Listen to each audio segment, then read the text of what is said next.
Very good. Very, very nice to see you all here. Very warm welcome from me. My name is Jnanavaca. Many of you were on the retreat with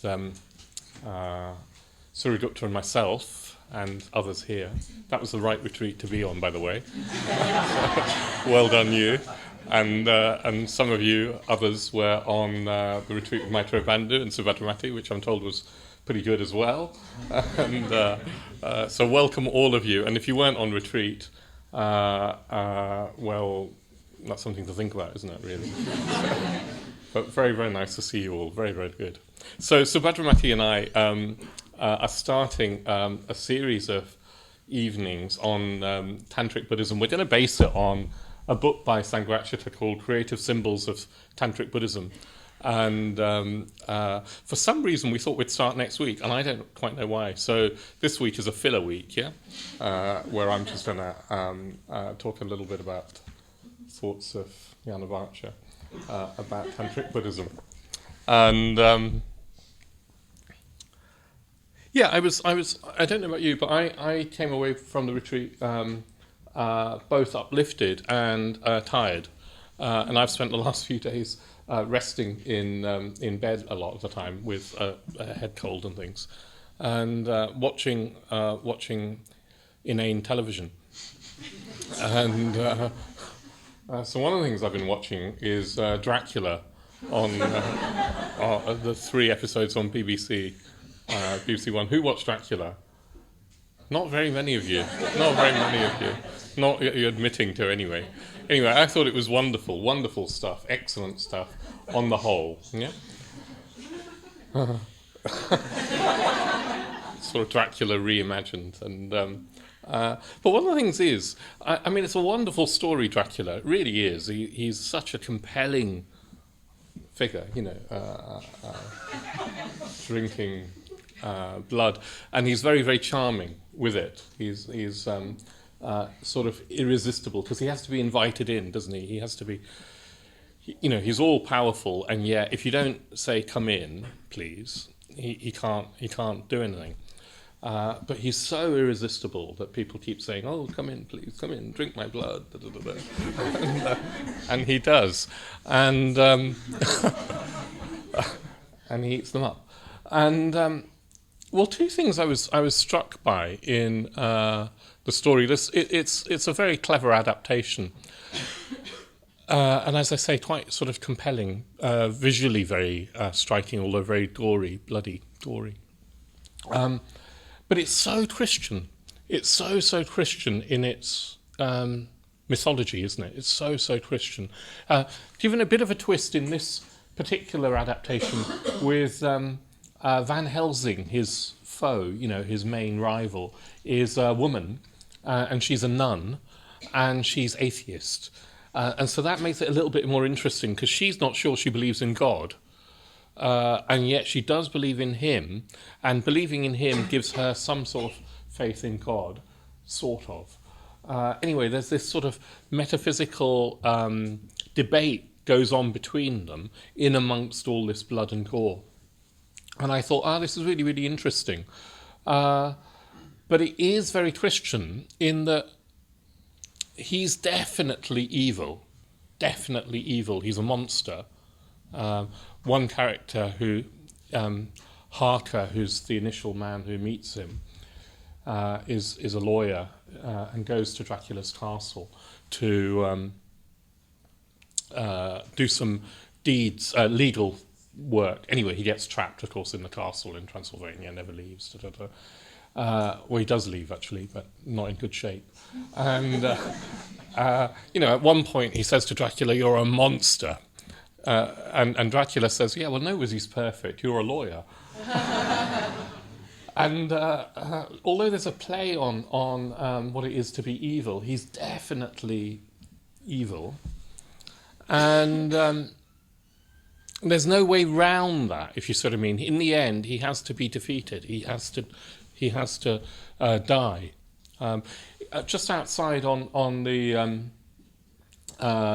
in the reception, there's a little blackboard, and there's a quote from Sangharakshita, And Sangharakshita, the quote there says, opposites are not to be eliminated. They are to be reconciled within a higher unity. Opposites are not to be eliminated. They are to be reconciled within a higher unity.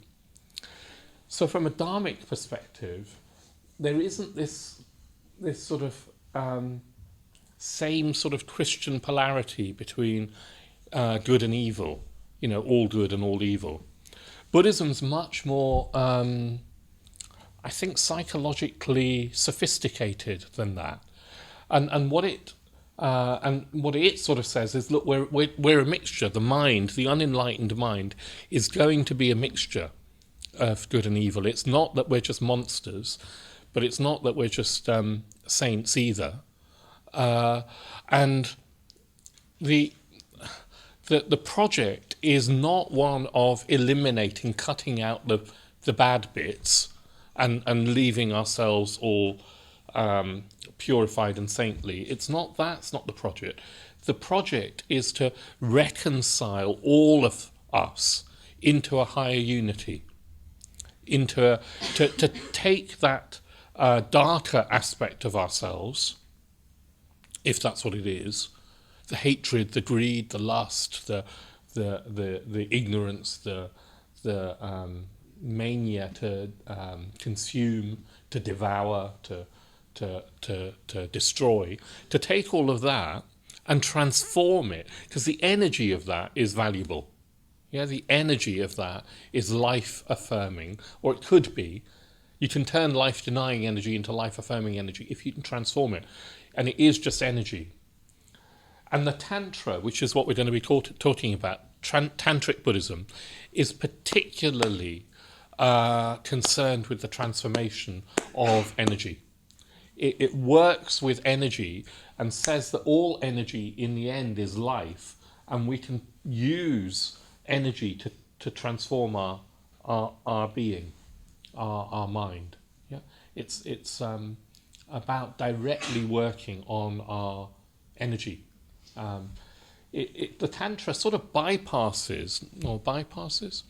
It's not that interested in concepts and ideas.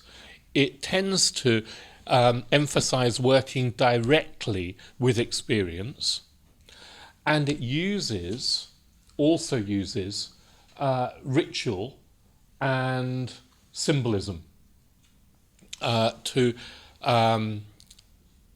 help transform energies that are not going to be receptive to ideas alone.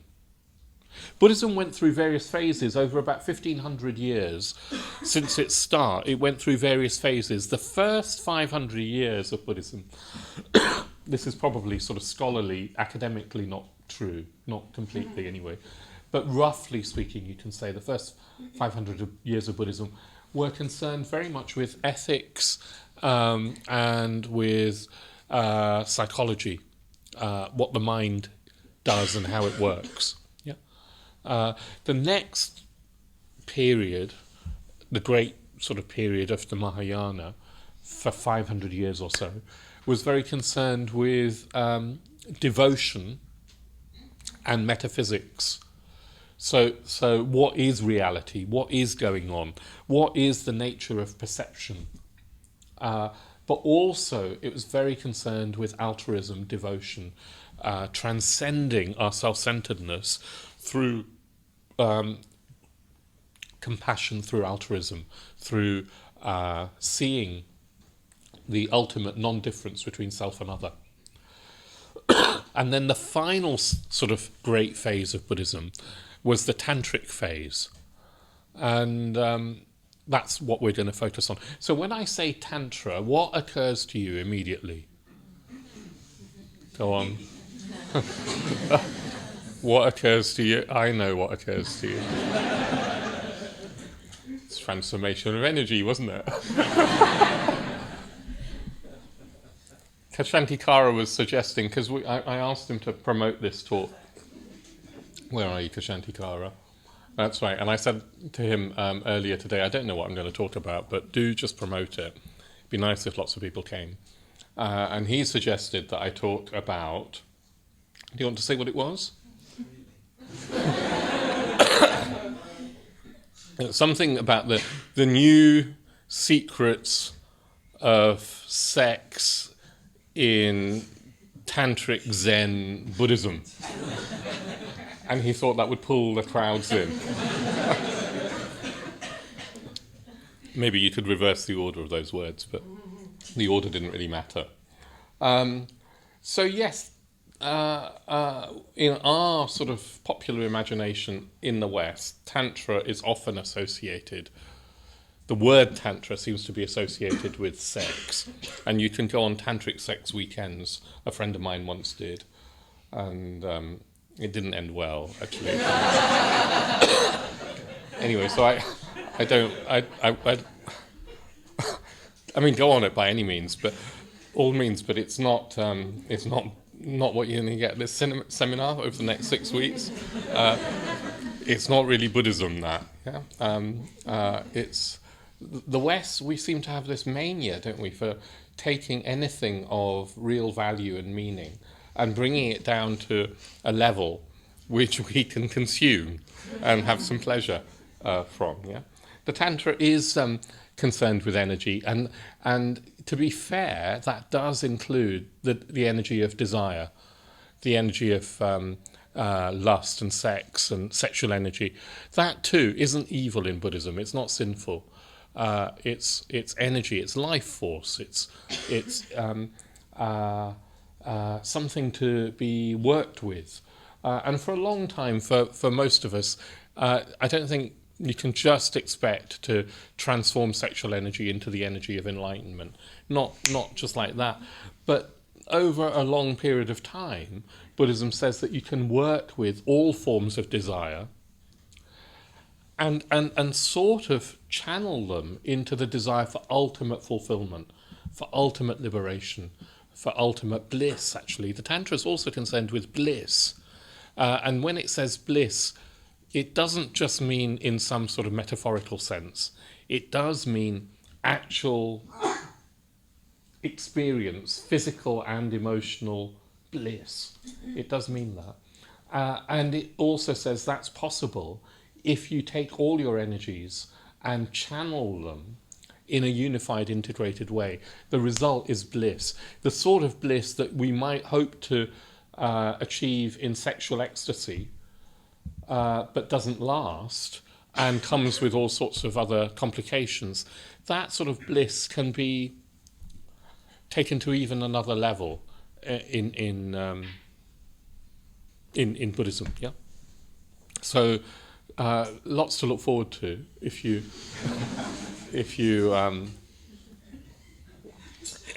prepared to work. It might take more than the 6-week challenge, but do take up that 6-week challenge. See what happens. See if you start to feel a bit more like your energies are flowing freely in a way that's integrated. Because so often we're just kind of all over the place. We're split, aren't we? I'm still not fully integrated, but I am a lot more integrated than I was when I started practicing. So I do know that it works. I also know that it's a bigger task than I anticipated 25 years ago. Yeah, it's a huge thing that we're trying to do. But all I can say is that Buddhism is intelligent about it and practical about it. And the myths that Buddhism has are about transformation of energy, not about the destruction of darkness. Yeah, Dracula wouldn't sort of work in a Buddhist kind of. It wouldn't be so dramatic.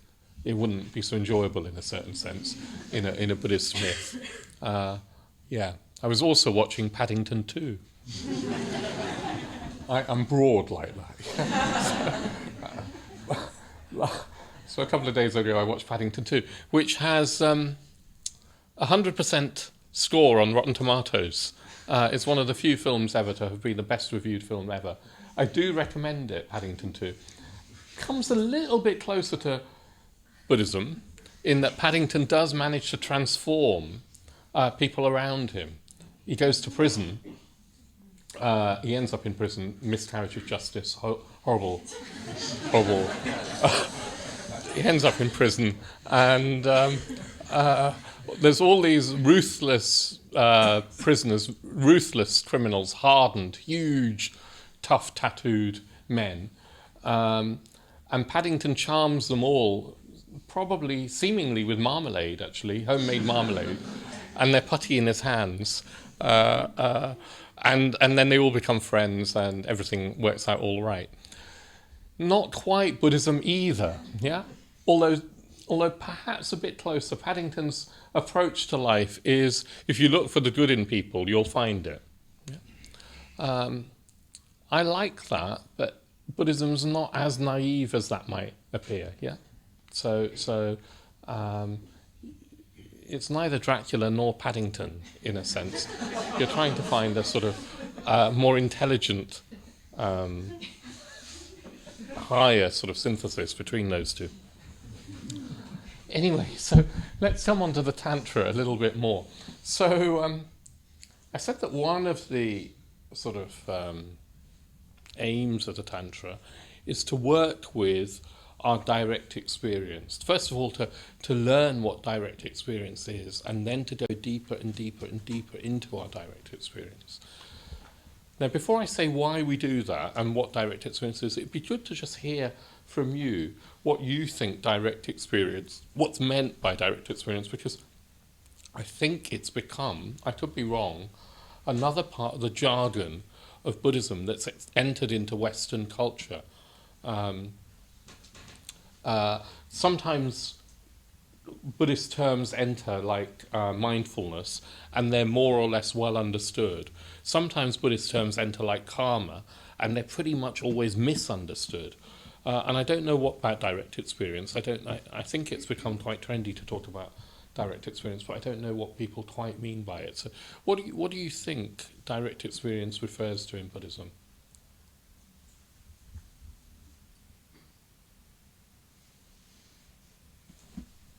Go on. Yes, that's pretty good. Did you hear that? Being receptive to your senses, that's getting somewhere. What do you mean by being receptive to them, though?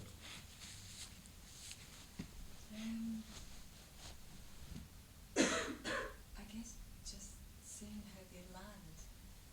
Yeah, seeing how they land, yeah. But I'm saying that, I mean, to try and understand an experience based on tapping into those senses seems like such a complicated thing to do in a split second. Right. So how it's done.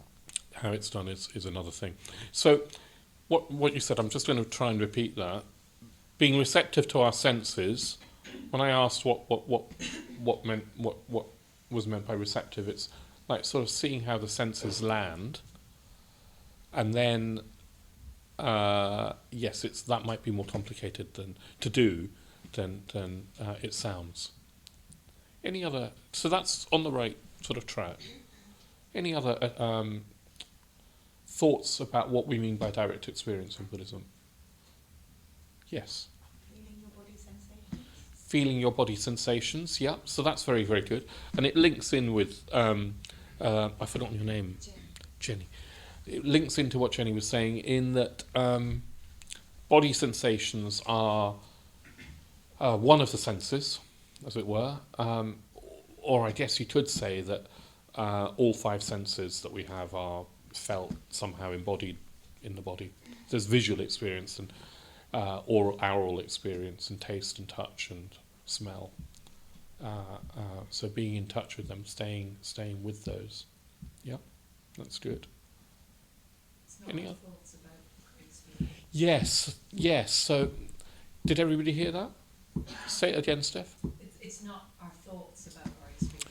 Yes, so that's a crucial kind of point to bring in, that it is about staying with our sense experience, and it's not about the thoughts we have about our sense experience. It's not about the thinking that goes with most of our experience.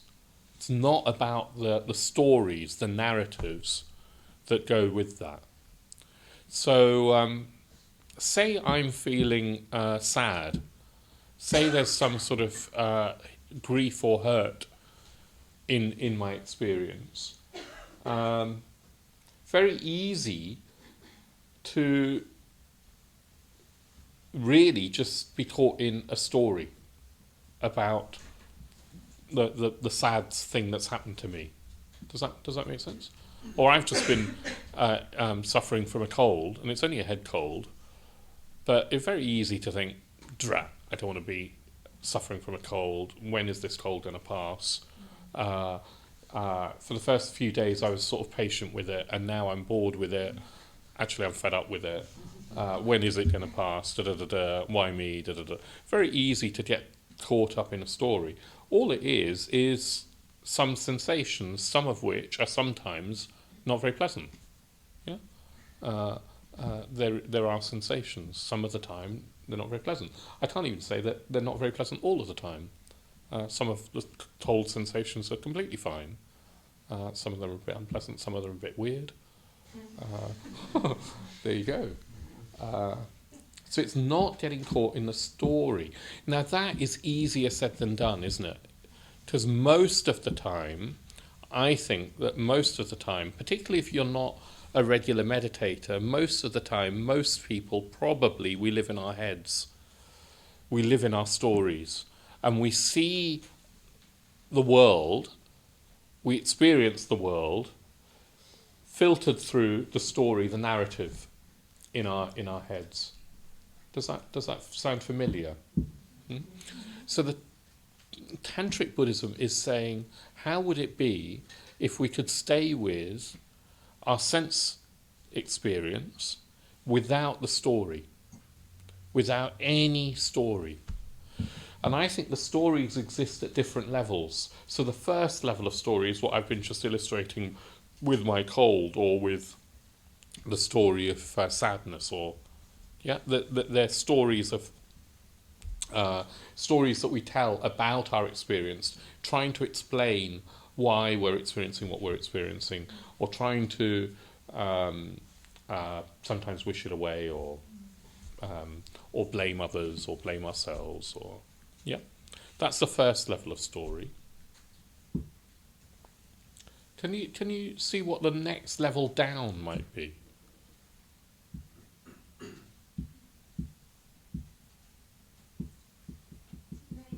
Yes, exactly. Who said that?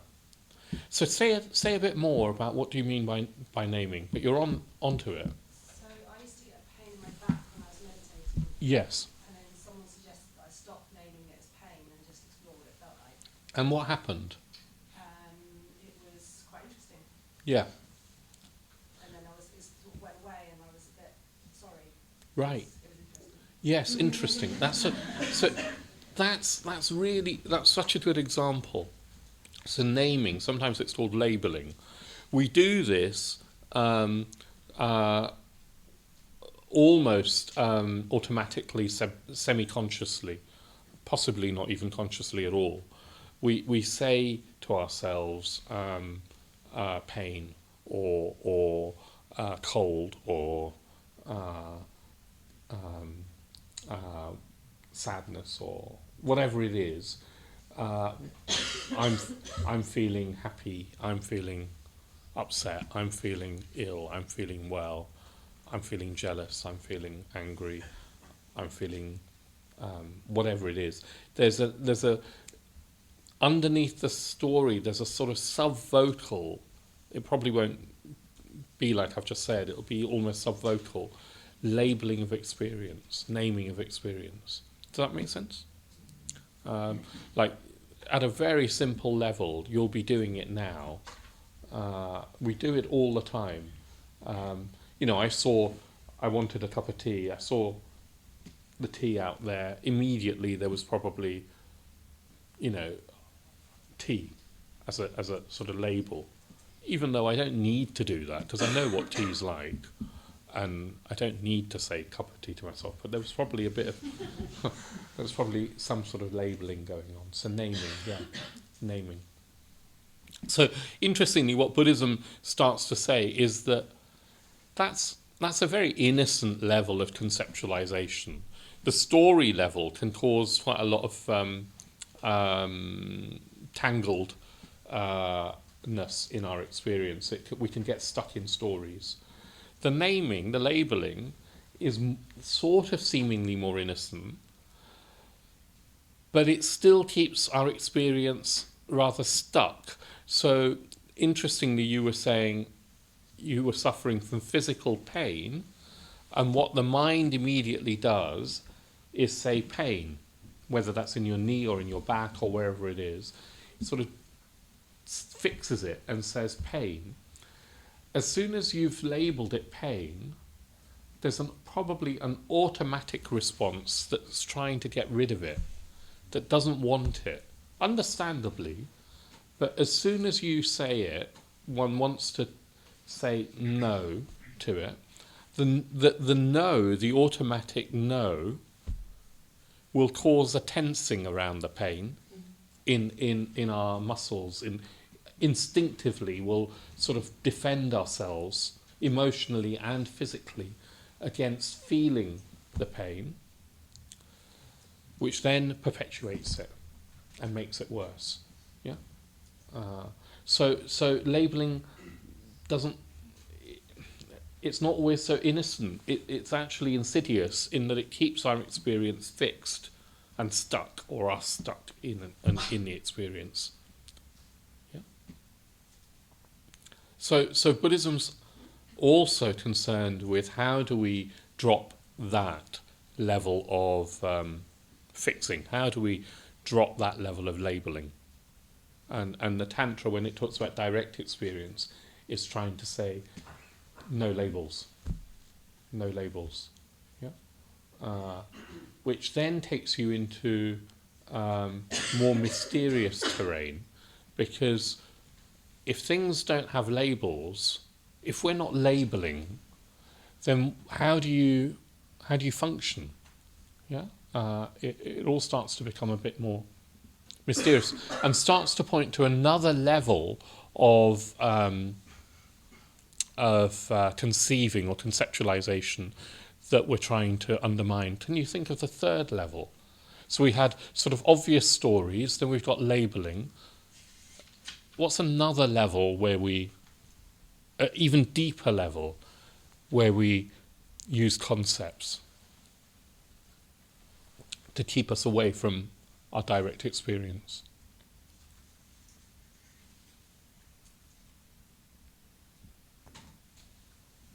Yeah. Is it something like saying something's not you? So like saying that's a thing. Like sort of name is just making a difference between yourself and whatever it is. That's right. Did everybody catch that? What you're saying is that every time we say something isn't me, and we say it's a thing outside of me, we've somehow created an artificial boundary in experience. The same could be said for every time we say something is me. And as soon as we say something is me, that means that something else isn't me. We've created a boundary in experience, yeah? And this is perhaps the deepest level of conceptualization that goes on. It's not verbal, it's not conscious, it's pre-conscious, it's instinctive. Most of the time we're not even aware that we're doing it.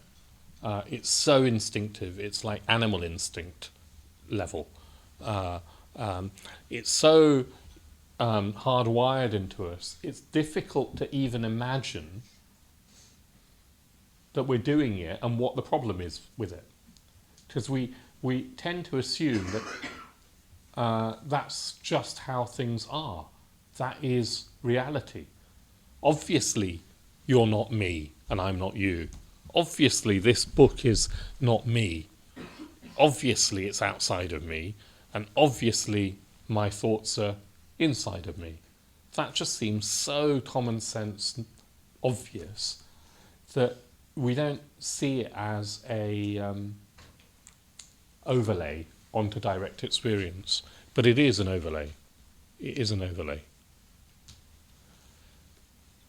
Can you see why it's an overlay?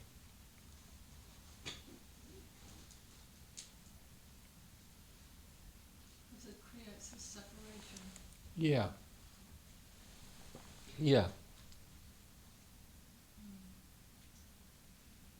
Right. Yeah, well, direct experience is what's happening here is I'm hearing Jnanavaca talk. I close my eyes and listen to my thoughts. I've got Brian, another voice talking.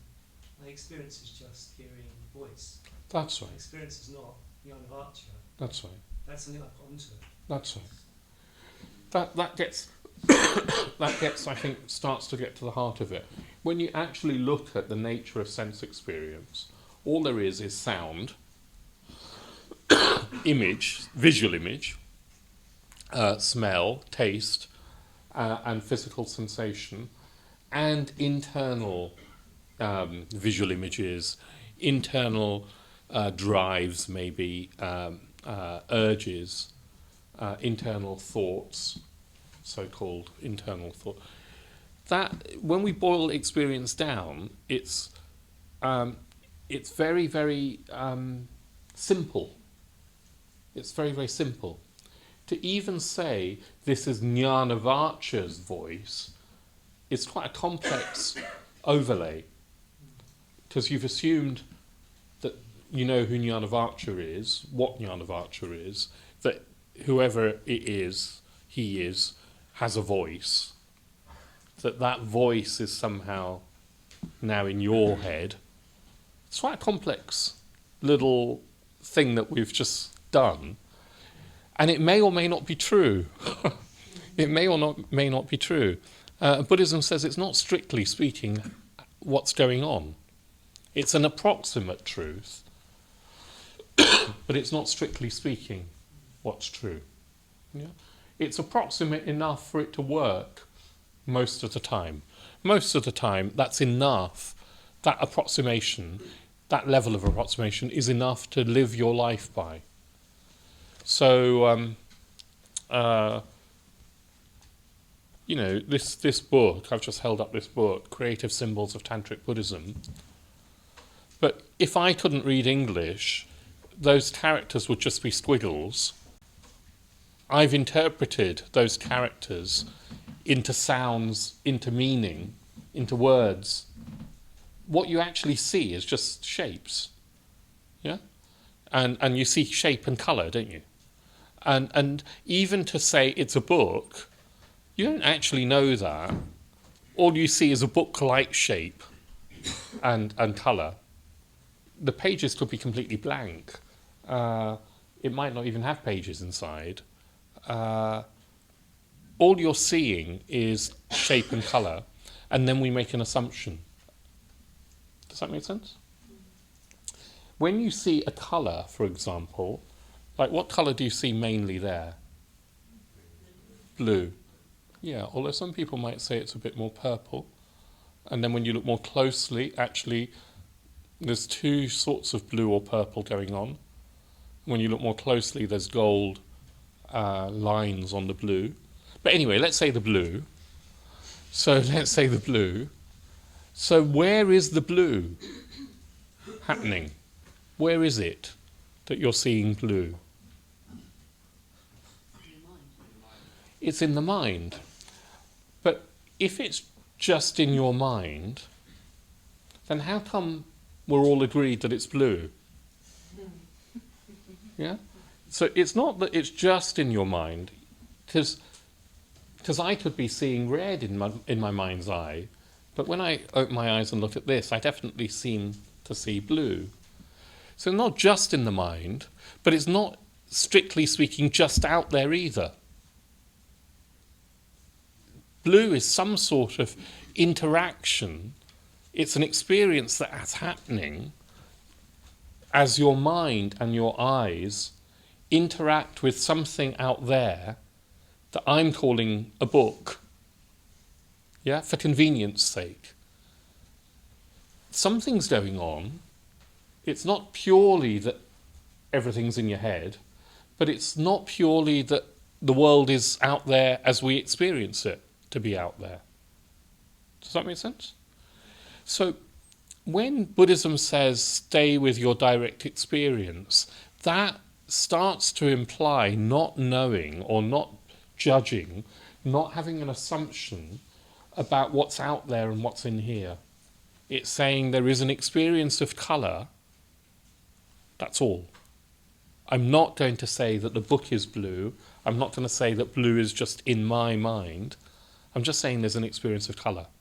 In fact, you wouldn't even use those words. You'd just stay with the experience of colour. So why is that all helpful to do? Because it certainly doesn't seem to be very helpful when it comes to, I don't know, getting home. You know, like if you're going to go on the bus tonight, you're not going to sort of look at the bus as an experience of colour. You're going to definitely have to see if it's the right bus and get out of the way and then get on. Yeah. So what use is Buddhism? What use is direct experience? Why is that helpful? Why is Buddhism making such a big fuss, particularly Tantric Buddhism, about direct experience? Yeah. For me, what it's pointing to is in what situations it's appropriate to use judgment. Mm-hmm. And Tantric Buddhism perhaps is arguing in lots of situations where we do use judgment, it's not a very good idea. It's not that helpful. Yeah. Except the example you just gave. Yeah. Yeah. So why would it not? In what sort of scenario would it not be helpful to use ordinary concepts like bus and book and blue? Can you think of it? Why would it not be helpful sometimes to? Yeah, Adam. I mean, is it seems you fix and label something as kind of hinting at a permanent thing that is away from the fact that if everything is a process, then as soon as you start to label and pinpoint something, then you're detracting from everything being a process if it's a fixed entity in any sense, and that clouds the way you look at everything or something. I'm not sure. Or something like that, yeah. No, I think that's right. As soon as you do fix things and call them a blue book, well, two things happen. One is that we don't then tend to look at it more closely. We can easily sort of dismiss it as understood. I know what a blue book is. I don't then have to ponder over it or, you know, I can... And I go around my day looking around the world and very quickly saying label, car, bus, person, cup of tea, whatever it is. And then you don't need to give them any more thought unless you want the cup of tea. In which case you zoom in with your mind's eye and with your focus, your imagination, your awareness, and then all your energy goes towards grabbing. Yeah? Now, all of that is okay for getting around. It's a utilitarian way of living. And utility is okay for... We need to survive, after all. We do need food and shelter and whatever.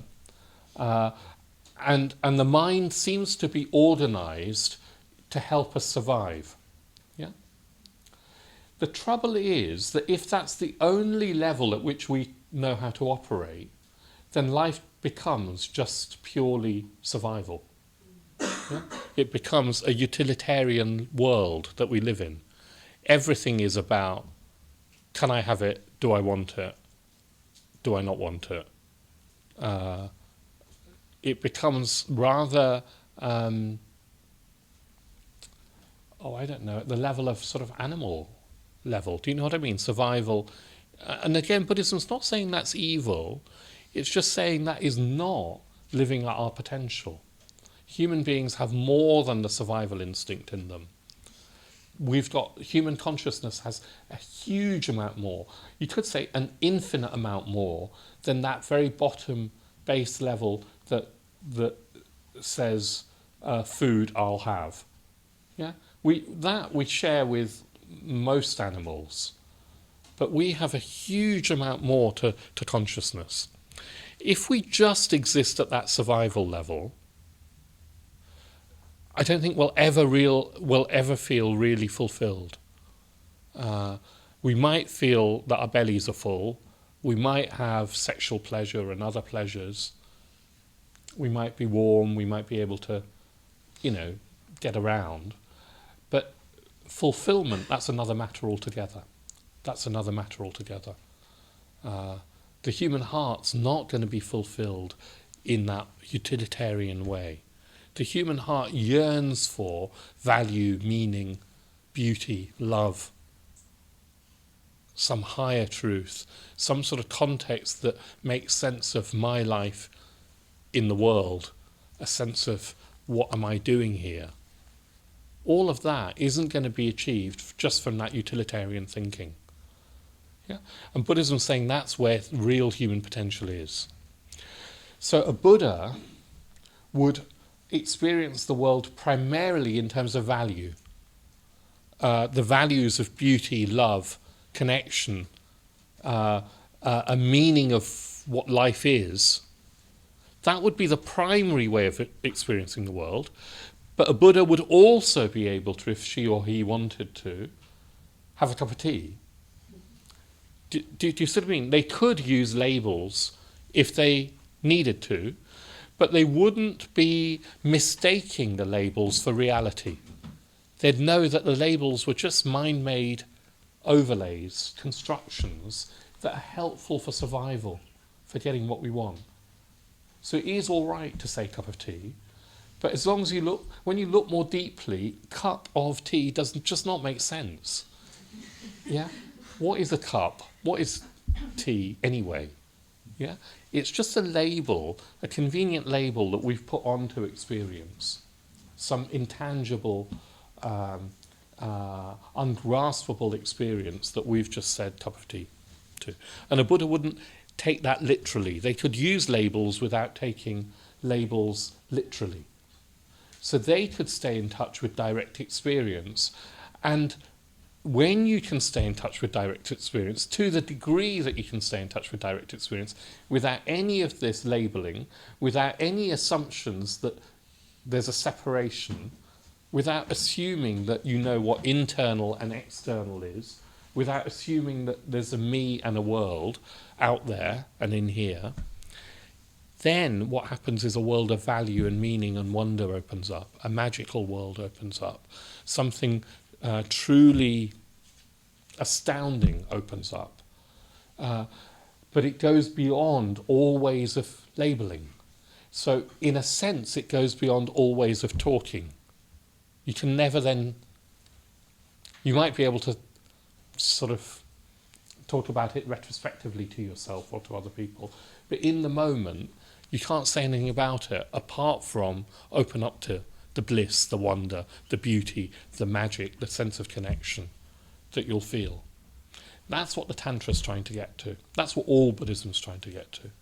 And Buddhism's saying that you can learn to see that that is a deeper reality than the labeling, the constructed reality that we operate in. The utilitarian world that we operate in is just a superficial construct. That's not what's really going on. You can learn to see that there's a deeper reality, and that deeper reality is beyond all words, all concepts. You'll still see colour, you'll still have taste, touch, sound, smell. You'll still have internal thoughts, perhaps, but none of those will be fixed in the way that we normally do. You won't grasp them. Now you might have drug experiences that are a bit like this. Sometimes you have experiences where you've experienced some disorientation. I don't know, if you wake up in the morning in a strange place, for a while you just don't know what's going on, where you are. Have you had that? Yeah? Who are you next to? That sort of thing. For a moment, you're starting to experience something more directly. Sense experiences coming in, but you haven't yet made it into a story of me and world. Yeah? And it can be disorientating. because it feels really unfamiliar. It's what will happen to us, it's said, when we die. When we die, the lights won't go out according to Buddhism, but the body will fall away. At least the physical body that we normally identify with will fall away. And suddenly we'll feel disorientated, because all of our ways of saying me in here, world out there, they won't apply anymore. It's said that at the moment of death, we see reality as it really is, without any constructs, any overlay. We see it nakedly. We're naked, literally naked, because the body's dropped away.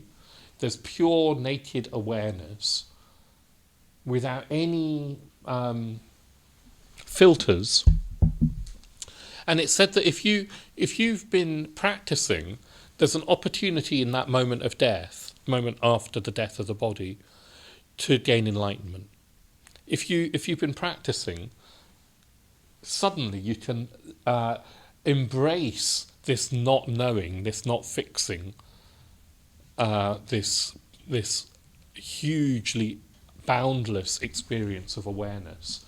You can embrace it, if you can embrace it, and not be terrified, not be so disoriented that you shrink back into a sense of help, me, where am I?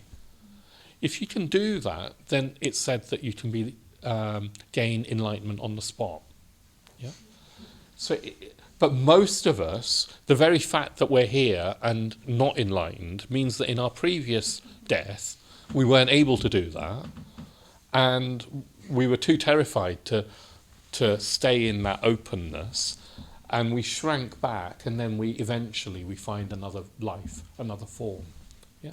So Buddhism is about preparing for death, but it's also saying you don't have to wait till the death of the body. Right now, and it could be in this moment, it could be now, we could let go of all of the all of the normal conceptual overlays, the filters that we put on experience. If you let go of the filters right now, you could experience the wonder of the enlightened mind. And it's possible.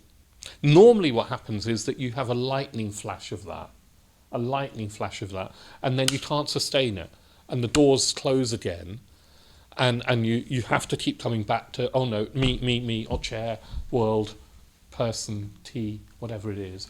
You keep coming back to the known. But Tantric Buddhism is a gradual training, so that when the lightning flash occurs, you're more able to stay with it, and you recognize the truth of it. And eventually it's said that the lightning flashes occur more and more and more often until they join up, and daylight dawns, light dawns, enlightenment dawns.